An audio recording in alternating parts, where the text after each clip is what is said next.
Hello everyone, this is Jaya from Jaya Classes.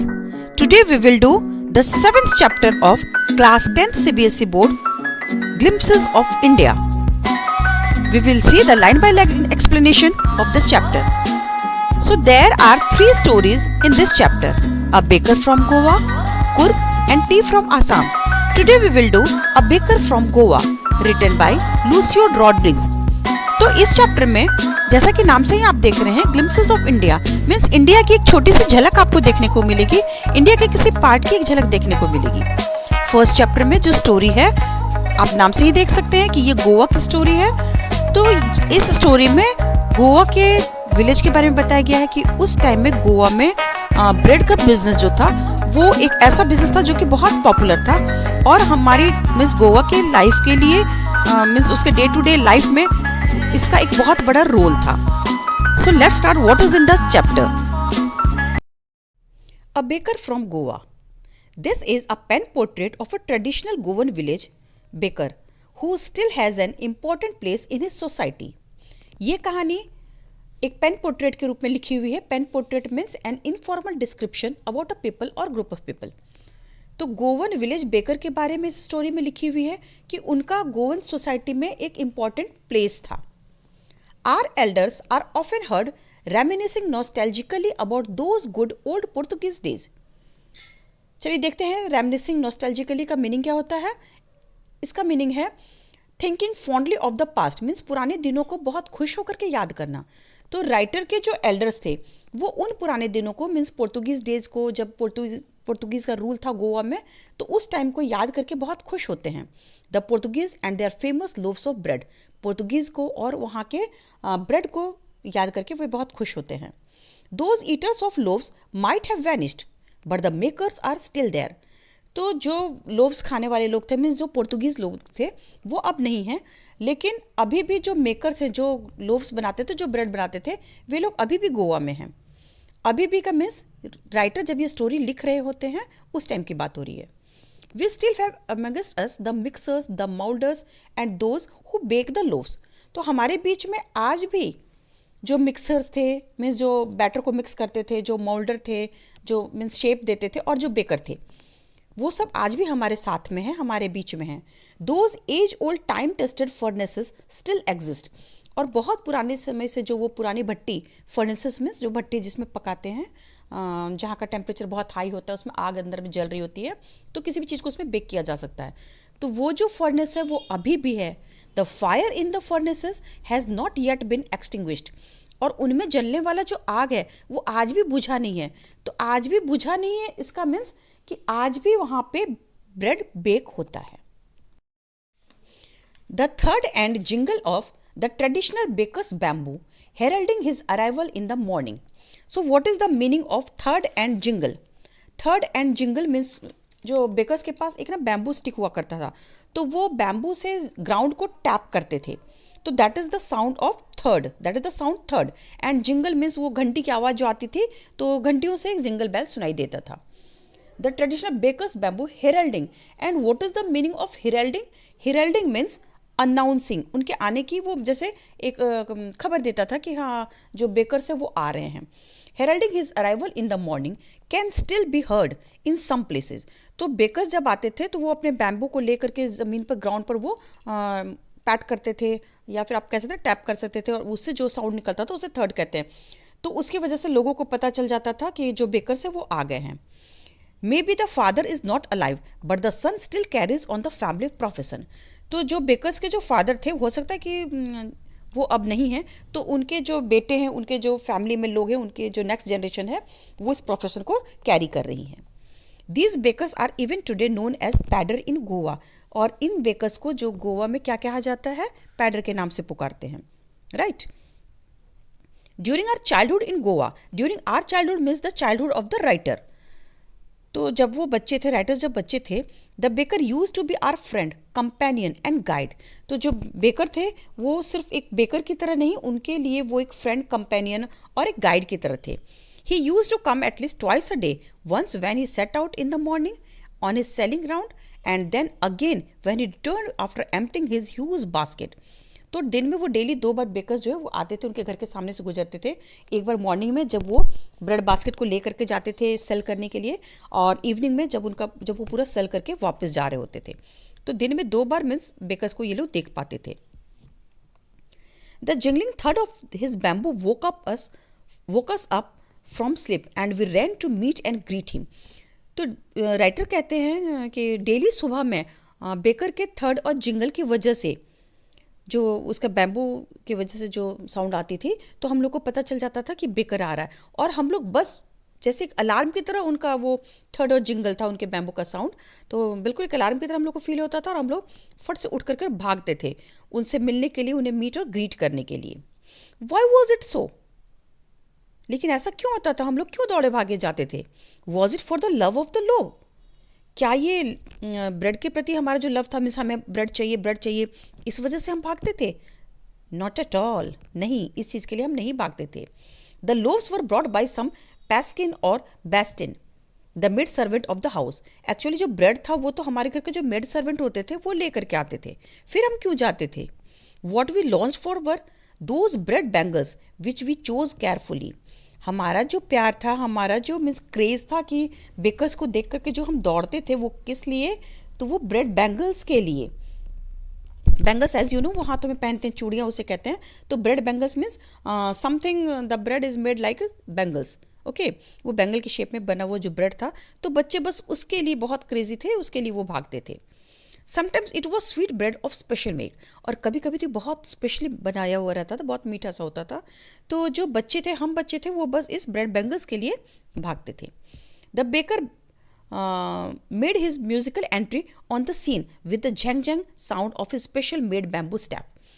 तो जब bakers था वो आता तो उसकी एंट्री बिल्कुल म्यूजिकल होती थी, वो उसके जो बैम्बू में लगा शायद बेल लगा हुआ रहता होगा, तो जब वो इसे ज़मीन पे पैट करता था तो उससे झंझंग साउंड आता था, और इस तरह से उसकी एंट्री होती थी हमारे घरों के सामने। One hand supported the basket on ground, he would greet the lady of the house with good morning. और फिर वो क्या करता था, उसके पास एक बैम्बू स्टिक होती थी, उसे वो ज़मीन पे टिका करके उसके ऊपर अपना बास्केट रखता था। फिर वो घर की लेडी को जो मीन्स ब्रेड लेने के लिए आती थी, तो उन्हें वो ग्रीट करता था good morning, and then place his basket on the vertical bamboo. फिर वो अपने बैम्बू को मीन्स पहले तो वो जैसे कि एक हाथ में स्टिक पकड़े हुए रहता था और एक हाथ से अपने बास्केट को मीन्स बैलेंस करता था, और फिर जब वो लेडी आती थी लेने के लिए, तो वो अपने बैम्बू को वर्टिकली खड़ा करके उसके ऊपर बास्केट को रखता था और सभी को गुड मॉर्निंग विश करता था। We kids would be pushed aside with a mild rebuke and the loaves would be delivered to the servant. What is the meaning of rebuke?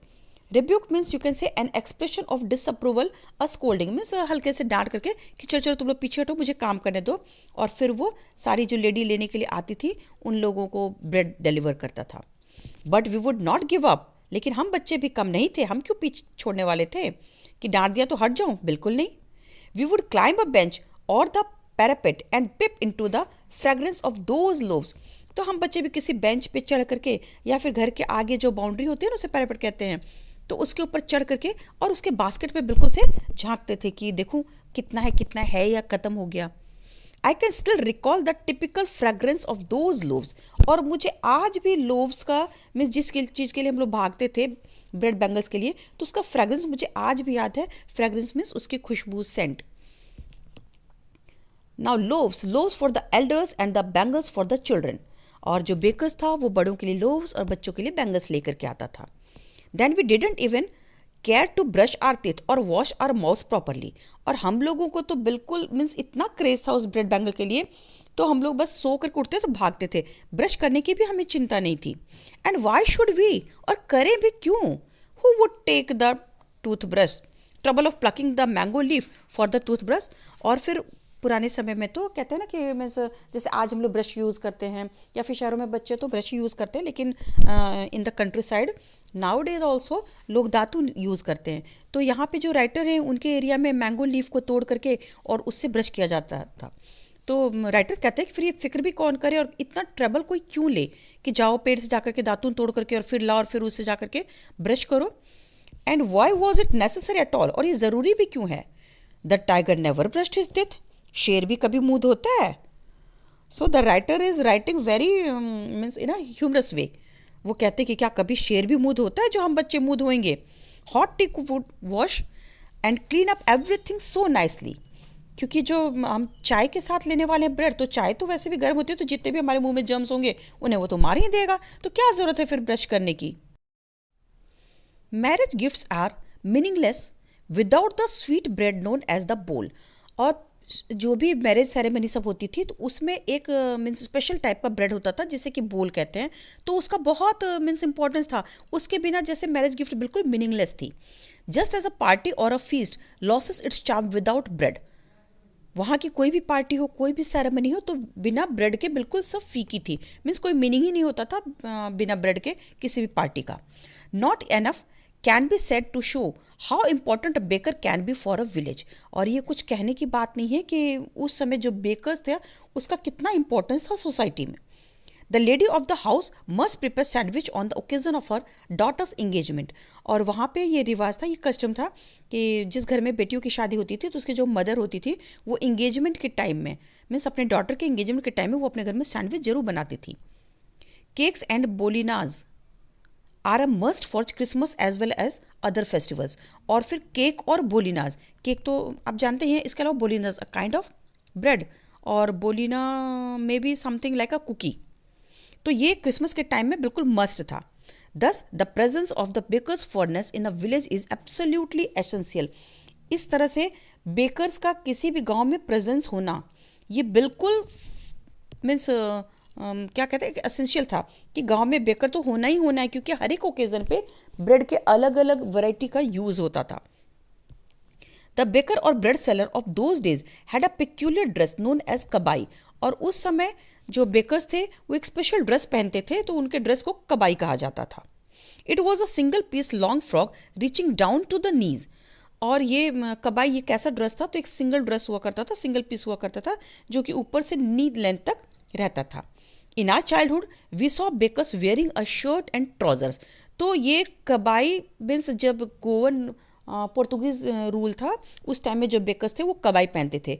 और जो राइटर है वो अपने टाइम की बात करते हैं कि in our childhood we saw bakers wearing a shirt and trousers which were shorter than full length ones and longer than the half pants. तो जो ये हैं राइटर है उनके टाइम में जब वो छोटे थे तो वो बताते हैं कि हमारे टाइम में जो बेकर्स थे वो शर्ट और फुल पैंट से छोटी और हाफ पैंट से बड़ी मीन्स नी से थोड़ी नीचे तक की पैंट पहना करते थे। Even today, anyone who wears a half pant which reaches just below the knees invites the comment that he is dressed like a padder। और आज भी कहते हैं कि हमारे मीन्स सोसाइटी में, हमारे विलेज में अगर कोई इस तरह के ड्रेसअप में रहता है, शर्ट और नी लेंथ या नी से थोड़ी नीचे तक की पैंट को अगर कोई पहनता है तो उसे उस पर लोग कमेंट भी करते हैं कि बिल्कुल ये पैडर की तरह ड्रेसअप है।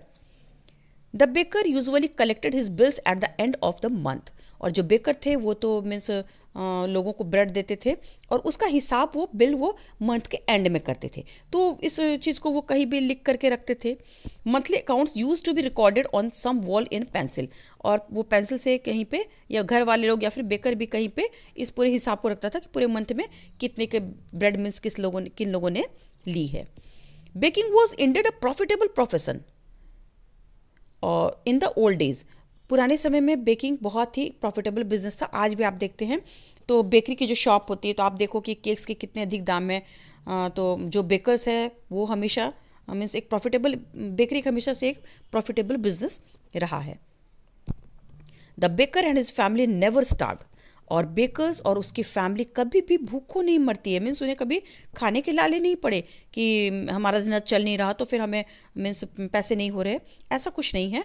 He his family and his servants always looked happy and prosperous.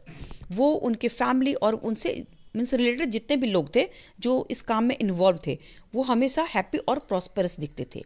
There plump physique means pleasantly fat body means दिखने में अच्छे खासे मोटे ताजे, कहते हैं ना खाते पीते घर का है, तो इस टाइप का वो देख करके उन्हें लगता था कि वो बिल्कुल खाते पीते घर के हैं।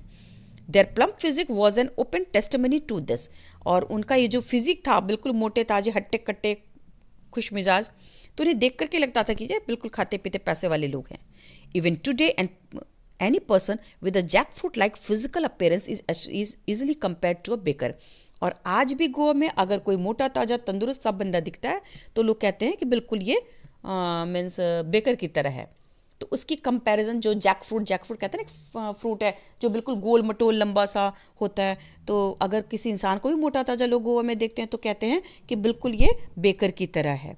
ठीक है, so this is all in the chapter. और आपने इस चैप्टर में देखा कि ब्रेड के कितने अलग अलग वेराइटीज बनते हैं, उनके कितने अलग अलग नाम है। This is also very important. So this is all for today. Hope you understood the chapter. Please do share, like and subscribe my channel and press the bell icon to get the latest updates. If you have any doubt, then let me know in the comment box. So we will meet in the next video. Till then, bye.